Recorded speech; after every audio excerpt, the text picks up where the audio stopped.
opportunities for today. We're now joined by the driver of the number 5 Hendrick Motorsports Chevrolet, Kyle Larson. We'll go straight to questions for this one. If you have a question, please raise your hand. We'll do our best to get a microphone to you as quickly as possible. Who wants to go ahead and start us off for today? We'll start with Bob here. Bob Pockers, Fox Sports. Have you seen the tire packs there in 7 and 17, and how much of an impact do you think that'll have on how you drive the course, if any? Yeah, I mean, I watched the truck race yesterday, and I don't know, I don't really remember anybody really clipping them, so I would say that they're in a good place. But yeah, we'll see once we get out there. I think it'll be nice over on the front stretch. You can have some sort of visual reference now, I feel like, which will be good. And then, yeah, I think the hairpin over there, it'll just probably make things feel a bit more narrow and maybe a touch less inviting, I would think, for people to kind of dive bomb in there on like a restart. I think, back before we had the tire pack over there, it felt like a really wide kind of apex and corner, but and two, last year we started to kind of cut that corner slightly throughout the race. So yeah, I think the tire pack will keep you from cutting the course over there, and yeah, we'll see. I just don't really know how it'll be until I get out there. We'll come up front here to Shane. Shane Connick, Charlotte Observer. Kyle, how important is qualifying with the ROVAL specifically, do you feel, with this race? Qualifying is extremely important everywhere, but especially on the road courses, I feel like. It's just really, really hard to pass because, we're all pretty similar, I feel like, and your brake zones are a little bit more in control than we used to have with the old car and all that. So, yeah, qualifying, has just become way more important at all types of tracks, but especially the road courses. And as for Charlotte itself, obviously, we all talk about this every time you go anywhere, but when your local home race, how cool is this weekend for the sport? Yeah, no, I mean, it's cool. It's great to be here at home. Sleep in your own bed, drive to the track, drive home. You have a lot of people from the shop that, don't get to go to maybe any race throughout the year, get to come, to here, at Charlotte. I would say the weeks are a little busier because you are at home and they know you're at home. But no, it's still great, to be here, and you'll get to have the family here and all that. All right, we'll go to Claire next over here. Claire Lang. Question, how difficult is this road course compared to road courses that you've raced? It's so different. And how would you sort of evaluate it as a racer? I don't know. I mean, every track is unique in its own way. This place is just really bumpy, I would say, especially through 1 and 2. And, it's a wore-out surface, so drive off is difficult, off of the, hairpin and the bus stop on the backstretch, the front stretch chicane, all of that. So, yeah, I mean, every track is challenging in its own way. There's no track that is easy. So they're just, all different. So it's just another different track. And as a driver, when you're watching the truck race or the Xfinity race, how much can you pick up from watching it? The average fan is watching on TV or whatever. How much do you pick up? How much can you learn from that? I don't know. I mean, you're mostly, I feel like, just watch like a road course race. You're mostly just watching as a fan. Everybody's running similar lines and stuff. But I think, just seeing areas where people are making moves to pass, or, how much of a curb that they're using, stuff like that. So, yeah, I mean, you can pick up something every time you watch a race. Come over to Zach here, right next.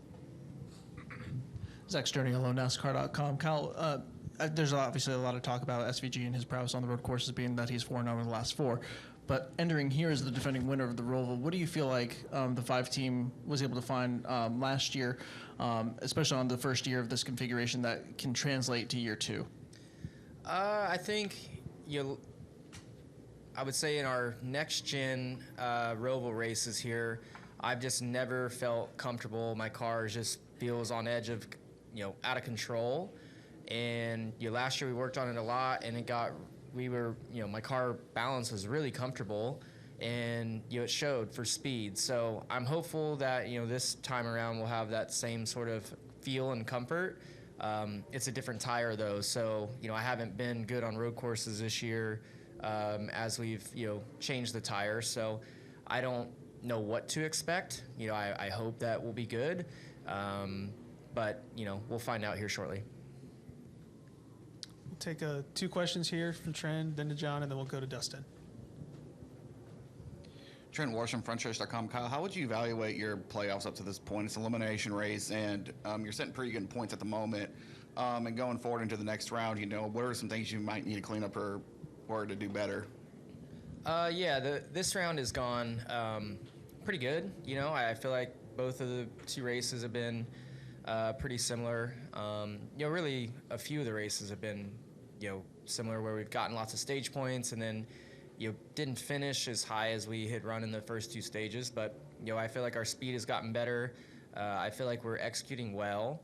Just now is kind of, as you get into the next round, it's time to kind of turn the intensity up and take a little bit more risk and things like that. So I feel like our team has quietly been getting better for a while now, and I feel like each week we're continuing to get better. So it's exciting going to the track, and it's just an exciting time of year, really right now. So it's fun, and hopefully we can keep elevating and be where we need to be, come Martinsville. Go ahead, John. John Newby, Savage Ventures. This track, it always tests teams. Something bad happens to the cars, they have to respond. So I was just curious, what do you remember about your team and what they did in 2021 when you were dealing with all the battery and the alternator issues that, you didn't even think you were going to finish the race, and then you won? So 2021, we had obviously a great season to that point and a ton of playoff points and all that, and weren't even thinking about, being eliminated. But, there was one point in the race, where if we didn't get it fixed, I think we were going to be right at the cut line or just below. So, I remember my mindset was just like, man, let's just get this thing fixed and, get a top 20 and leave here and make it through the next round. And, our team did a really good job of diagnosing the issue, fixing the issue, and then just executing the day. We had a great car, obviously, too, but we just planned out our race good from there and just made our way forward, had some good restarts, and ultimately got the win, which was unbelievable. That was one of the cup races that we've won where I did not think that we would win. So it was a cool feeling, and you're just kind of a championship sort of, a lot like Corey Heim. I feel like watching him yesterday. We'll move up a row, and then we'll go to Dustin. Dustin Long, NBC Sports. Kyle, what do you feel like you do better or can do better than anybody else on a road course? I don't think there's anything I do better than SVG, but how close do you feel like you are to him? I don't know. I mean, I feel like this year nowhere near him, but I think that's a lot, due to the tire change and just my driving style of maybe, I'm guessing, just being overly aggressive in a way of how you load the tire and slip and stuff. So I've just been trying to get better this year on the road course stuff. But I mean, we've had great results. I feel like my whole career on road courses.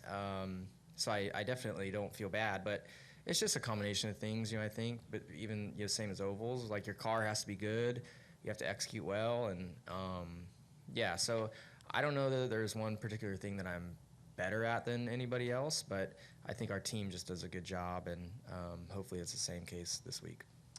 I know the focus is this week, but looking ahead after this week, the next round, and you talked about a little bit more risk-taking and the intensity picking up. Can you explain a little bit more about that? Because I guess there's a part of me in the back of my mind with Talladega in that next round that maybe there isn't as much need for risk-taking because of what could happen there. Maybe that's the wrong approach. Well, I mean, I'd say risk-taking, but you're still kind of calculating risk, I guess, more, maybe. Where I feel like the first round especially, just in our position of the playoff points we have, it's just don't take yourself out of it, make it through this round a little bit of the same. And then as you get to the round of 8, I just feel like, you've only got one more step to get to race for a championship. So, you don't want to, obviously you don't want to take too much risk and take yourself out of things, but you also, you don't want to be too easy and feel like you give up, a spot or two each stage and in the race, or if you have an opportunity for a win, I think it's, good to go for it and all those sorts of things. But I can't tell you like my game plan right now. It's all kind of circumstantial on, where you're at on the track, where you're at in points, all that sort of stuff. All right, any other questions for Kyle today? We'll keep it in the center over here.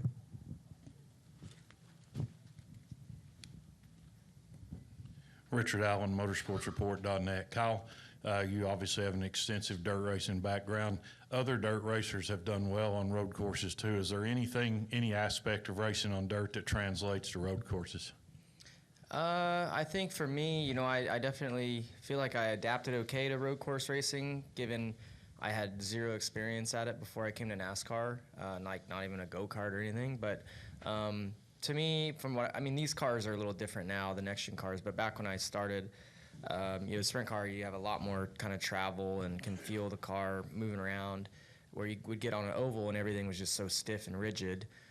But when you get to a road course, things are just like floppier, and you can feel the tire, feel the suspension, and I thought I could feel the car better on a road course, and you talk about, communicate about what I'm feeling and changes and stuff like that better than I could on an oval there for a minute. But I think there's that part of it probably that translated well. And you don't race as much on dirt here in the latter part of the NASCAR season. Is that an intentional choice on your part, or is that just simply a product of scheduling? Just a product of scheduling. There's really not any midweek racing right now, and I don't feel a need to go race in Mechanicsburg, Pennsylvania on a Friday night and get home, here at 2 a.m. and then have to get on track, during the playoffs. So, a little bit more focus, I guess, on the playoffs, but also like scheduling just doesn't work out. We'll take one more question over here at the side. Thank you. Doug Turnbull from PRN at 5 to Go podcast. Helping call the turns here, and I'm doing 5, 6, and 7. I know that was reconfigured last year. You got to try it for the first time last year. Is there anything you've learned from year 1 that you're applying to year 2? And can you walk through like what gear you're in or what you expect to be in when you're going through that section? Or gears, I should say. There's a couple different kind of techniques of gearing, but I feel like majority of people will just, I don't know, I guess you grab 4th off of turn 4, and then you would downshift maybe. No. Yeah, I don't know. Downshift into, I can't remember. I was in the sim, but I still can't remember. I don't know. But anyways, you go through like 6. You can go to 2nd, or you can stay 3rd and then downshift twice for 7. But yeah, I really like that section, especially for racing, because it's kind of like into 7. You're turning, and then you have to set up for this hairpin. So it really opens up a lot of room to the left to make a dive bomb move and whatnot. So I feel like it's the best passing zone here, especially, but even better than we have at a lot of road courses. So yeah, it's a good layout over there. You got some elevation, low grip, all that. All right, Kyle, appreciate you coming in today, and good luck this weekend. Yeah, thanks.